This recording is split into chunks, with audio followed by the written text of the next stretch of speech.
Hello everybody and welcome to Soulstone Survivors, which is a Vampire Survivors like, which has just come out on Steam. They've released it in quite a unique way. They've allowed the Prologue to be played for free to see if you like it. And so if you don't know what a Vampire Survivors like is, a game called Vampire Survivors came out, and it was basically you run around and hordes of enemies come at you and you can auto attack to defeat them, and you collect their innards, their in this case a little yellow gem, and you can level up. So once we collect enough we can level up, which we can do now, and we get some passive upgrades, and we can also get some active skills at some point. So I quite like increasing my movement speed, so I'll do that. And the object of the game is just to survive as long as possible. So this game does it quite differently. For one, it's in 3D, which is probably the first one I've seen that's in 3D. Usually the Vampire Survivors style games are in 2D, and it's both good and bad. I mean, it looks quite nice. It's very low poly. But it works to its advantage. But when things start getting a bit crazy in this game, I kind of lose where my character is on the screen, because it does get quite crazy. And also my cursor as well. You can see my cursor here. I'm playing as the mage, which you need to aim your shots, which is fine, but when things start getting a bit hectic on screen, you kind of lose where the cursor is, so they kind of need to make it a bit more glowy, I feel. So let's level up again. We get our first active skill, so we can summon some skeletal warriors to help us out.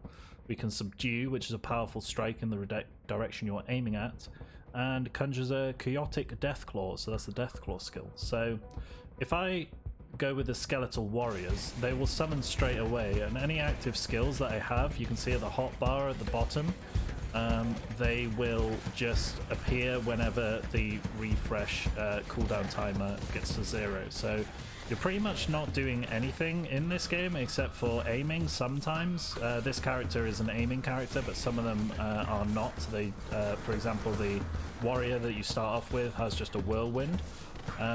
And you can also dodge in this game as well, which is a bit different. So I can press shift to do a little swift dodge there. We've got 2 level ups here, so I need to remember. Increase the attack speed of your fire slash. So we have a chance to get uncommon, rare, legendary powers. So we probably want to go with the uncommon. I think the only difference that the higher rarity level ups give you is the fact that the percentage multiplier, in this case the attack speed being 18%, is higher than a common upgrade, so it's just a better upgrade overall. And we can get 2 of them, so let's see how quick this fires off now. So yeah, it's firing off considerably quicker than it was at the start, which is nice. We also get these random events where, you know, massive purple comets will come down and destroy us if we're not careful. I just took a hit there. But what we can do is we can find, you can see the cursor up here is pointing towards a health gem. So they'll always point you in the direction of a health gem, and if we destroy that, we get some health back. We've got a lot of skeletal warriors helping us out now, so all these blue guys are mine that have been summoned. Let's go with skeletal mage. Let's go for a summon kind of build, and we've got increased the damage of the fire slash, so we're doing quite well with our fire slash and our upgrades so far. But the point of this game, I think, is to obviously survive as much as possible, but whenever you kill an enemy, it drops these blue gems, which you can go into a skill tree, I can show you after, to upgrade your character. And you can also collect materials, and the materials show up based on the map you're playing. So I believe this one has iron as materials, so you can collect iron, you can collect copper, you can collect topazes and special gems, and that will help you unlock new characters, new weapons, and blacksmiths. So it seems to be a lot to do in this game, but it seems to be just an upgrade kind of tree where later on, when you've upgraded your character enough, you can survive for longer. So that's all really the upgrade tree is for. So when you first start, you might not be the best character, but just playing the game, you will upgrade your skills and your stats, and that's kind of the thing that we're looking at in these Vampire Survivor type games. This one lasts a little bit longer than your typical Vampire Survivors run. I think Vampire Survivors lasts about 30 minutes before the Reaper comes out, and if you've got a really good build, you might be able to kill the Reapers, but you usually will kind of complete but fail your run at 30 minutes. This one goes on a bit longer, so there's 5 potential bosses that you can fight. Once you destroy enough enemies and do the objectives in the top right hand of the screen, then a boss will spawn, which we can see that we've got Kolometh, this big blue guy here. So we want to make sure that we are doing damage to him as well as surviving. So increased health, increase the health of units summoned, so that is pretty good. We'll take that one. We've also got Bloodlust. I like this one because it's not a damaging skill, but it also it just buffs us up for a certain amount of time. But we've also got skeletal archers here, so I think I'm just going with a build which yeah, where we can summon a bunch of enemies, and we can also get increased damage for those skeletal archers. So let's see how many dudes we got on screen now. We got quite a few. Are they fighting the boss? I don't think they are, so I think they're just following me around right now and dealing damage to their little ads. But you can see that you can level up very quickly in this, and we've got another 2 levels here. And all this is basically what the game is. We're just trying to level up, increase our stats passively, and collect as many cool active skills as we can. Maybe I'll do attack speed because that's pretty good, and we can get another active skill. So Blizzard over a random enemy, causing 500 damage and chilling them. I think that's pretty cool. Seeing as how all of our characters, our ads here are blue, kind of fits with the theme, doesn't it? So we've got some big ogres coming out now, and what I do like about this game is that it clearly choreographs where the enemies are going to damage us. So we've defeated the boss, which is nice. He's also got some of this stuff over here which is preventing me from getting the gem. So it'll drop a gem and we will suck in all of the remaining XP on the map, and we got 8 levels because of that. So we can really go through here. I like the magnetic one because it's also an experience multiplier as well. Increase the number of dashes you can perform by 1 is really, really good. I'll take that.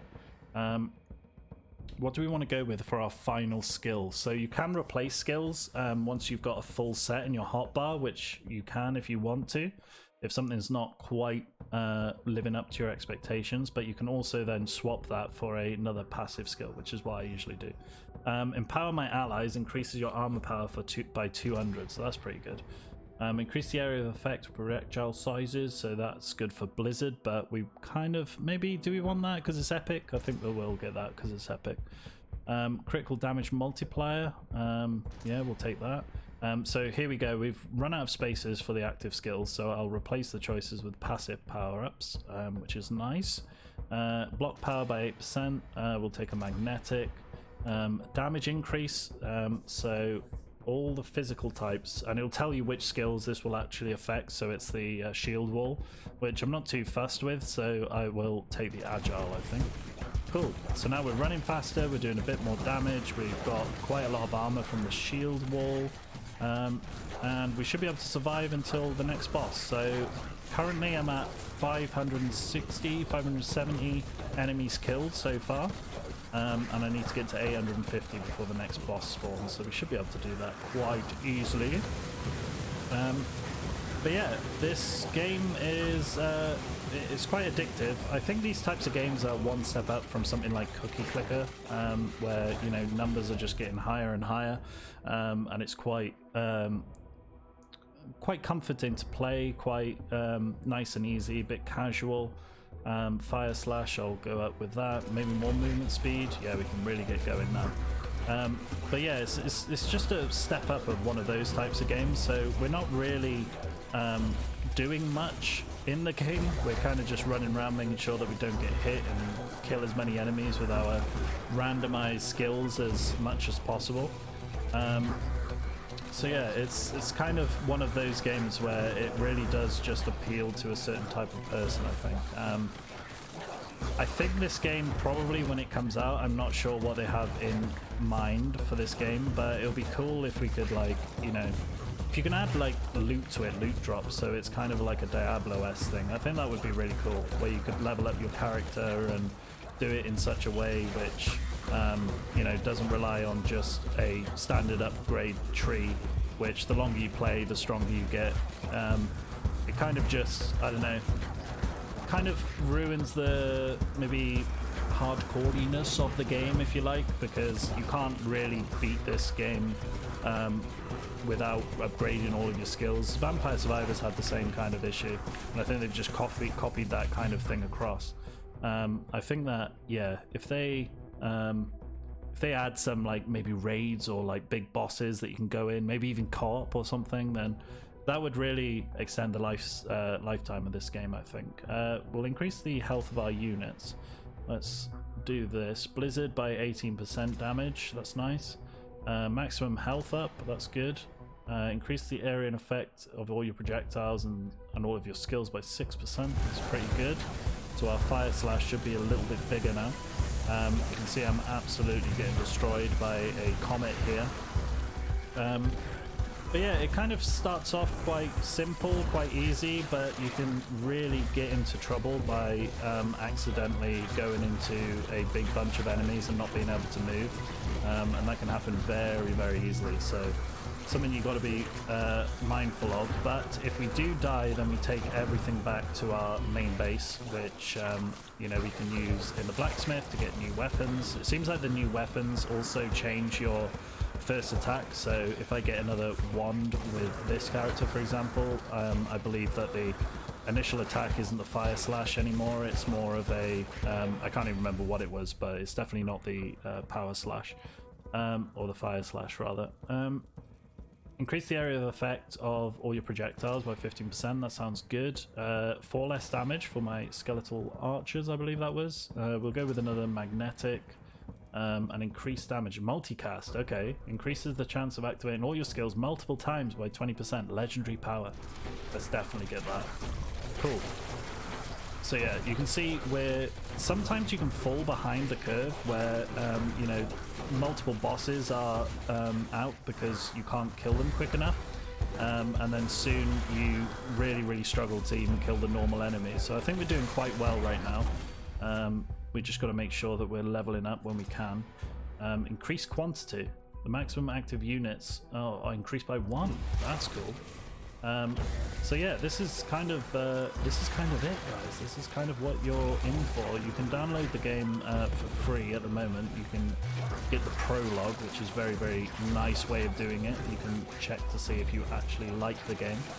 It's got quite a bit of content so far. You've got a few different characters to unlock and play as. You've got multiple maps that you can play. It takes a long time to get the required resources to get a new weapon. That's why I haven't got one yet. It looks like our dudes are doing a hell of a lot of damage to this next boss, which is very nice. Yes, get in there, my Perites. Yes, destroy, destroy. Cool. And we get the next gem. So we take these gems through as well to the next, back to our base, so Matt can help us get some extra stuff for our characters. So we got another 5 level ups here. And we can increase the fire shield here. Oh no, creates 4 fiery orbs, that's nice as well. Increase the area of effect, that's nice. Yeah, movement speed, more of that is always good. Oh wow. And we've got range skills upgrades, so that's nice as well, and more magnetic. So I think this is a good time to kind of just destroy ourselves. We'll just end the run here so we can see exactly what it's like back at the base. Okay, somebody kill me, Jesus! I can't even die. These guys should be able to get me. Yeah. Wow, this was a very powerful run, to be honest. I can't even accidentally get myself killed, which is quite nice, but I do want to show you the area. Can we just end run? Back to menu. All your collective... Oh, okay, so everything will be saved, so cool. We can go back to the menu. So this is my little dude here. You can see that I've defeated quite a few bosses, got quite a few of these minor soul stones. So we can unlock a new character, for example. So this guy fires a rifle, so we can unlock him. And they've got different starting stats as well, and it shows you their starting out attack. We've got the barbaric cleavers with the barbarian as well. He's the one that you get by default. And then we've got the blacksmith, so we can select a character and we can have a look to see what we've got next coming up. So we've got a better axe here, but I need a hell of a lot more iron to actually get this. Every time that you destroy an iron deposit at the beginning of a map, you get 2 iron, and they spawn fairly regularly, but as you go on into the later stages of a map, you can start getting maybe 10 up to each deposit. So it is beneficial to last as long as you can. But yeah, each of these characters here we can't unlock yet because the game's not out, but there's quite a few to get your hands on, which is very, very nice. We've also got runes as well. I'm not too sure what these are because it's completely locked out, but I suppose that they're just selectable buffs that you can have. But they cost 500 of the final rogue soulstone, so you get this for you obtain it for slaying the 5th boss of the void. If you have to do that 500 times, that's ridiculous. I don't think that's quite right. And this is the skill tree as well, so you can, for example, increases the health received from health crystals by 5, so that's very nice as well. It costs 20,000 though, so it's quite crazy. So movement speed increase, health increase, damage increase, very nice. And we've also, well, we know that achievements are coming as well. So that's the game, guys. If you like it, you can have a look. Prologue at the moment, 0.6021b is the version that we're playing, so the game might change quite a lot by the time that you get stuck into it. But it's quite fun. I mean, it's nice to mess about with for a while. Upgrades come pretty thick and fast. So yeah, check it out. See if you like it. And I'll speak to you next time. Bye!